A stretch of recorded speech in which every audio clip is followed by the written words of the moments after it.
Shalom saudaraku yang terkasih, kita jumpa kembali untuk merenungkan firman Tuhan bersama-sama dalam tema Raja Yosia bin Amon bagian yang ketiga, dan ini bagian yang terakhir. Diambil dari 2 Tawarikh 35 ayat 20 sampai 27 dan 2 Raja-Raja 23 ayat 28 sampai 30. Yosia dibunuh oleh Neko.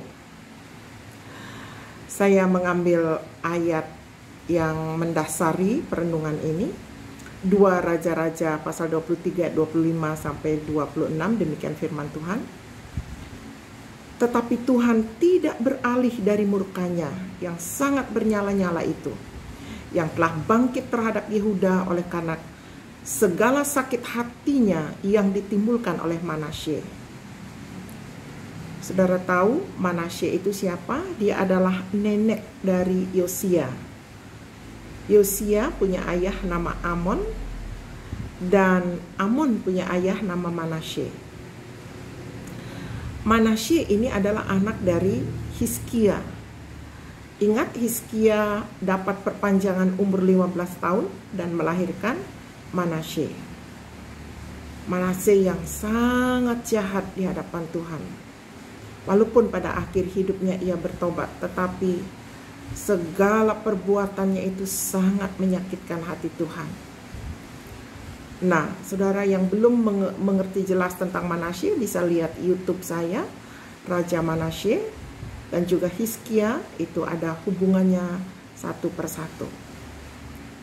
Tuhan tidak beralih dari murkanya yang sangat bernyala-nyala itu, yang telah bangkit terhadap Yehuda oleh karena segala sakit hatinya yang ditimbulkan oleh Manasye. Lalu berfirmanlah Tuhan, juga orang Yehuda akan kujauhkan dari hadapanku, seperti aku menjauhkan orang Israel.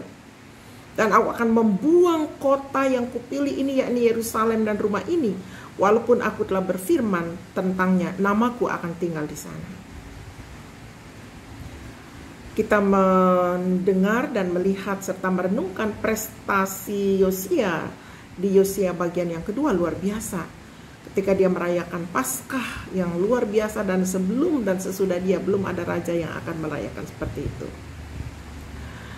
Pada bagian ini dikatakan setelah Yosia memperbaiki rumah Tuhan, majulah Neko Raja Mesir hendak berperang di Karkemis di tepi sungai Efrat.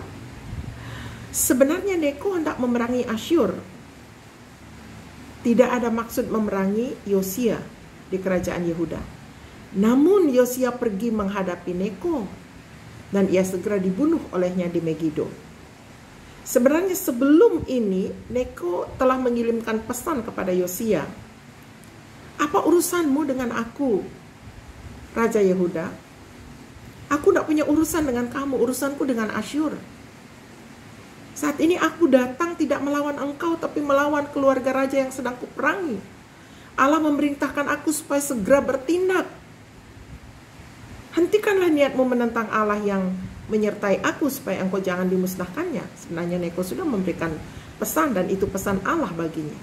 Tetapi Yosia tidak berpaling daripada Neko, melainkan menyamar untuk berperang melawan dia. Ia tidak mengindahkan kata-kata Neko yang merupakan pesan Allah, lalu berperang di lembah Megido. Maka pemanah-pemanah menembak ke Yosia, dan spontan saja ia terkena panah. Ia berseru, bawa aku keluar dari sini karena aku terluka parah.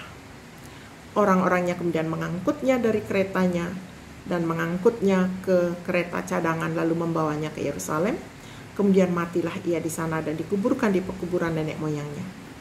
Seluruh Yehuda dan Yerusalem berkabung, dan Yeremia membuat suatu syair ratapan mengenai Yosia, dan sampai sekarang semua laki-laki dan perempuan di Israel menyanyikan syair-syair ratapan ini mengenai Yosia, dan mereka jadikan itu suatu kebiasaan di Israel, mengingat jasa-jasanya.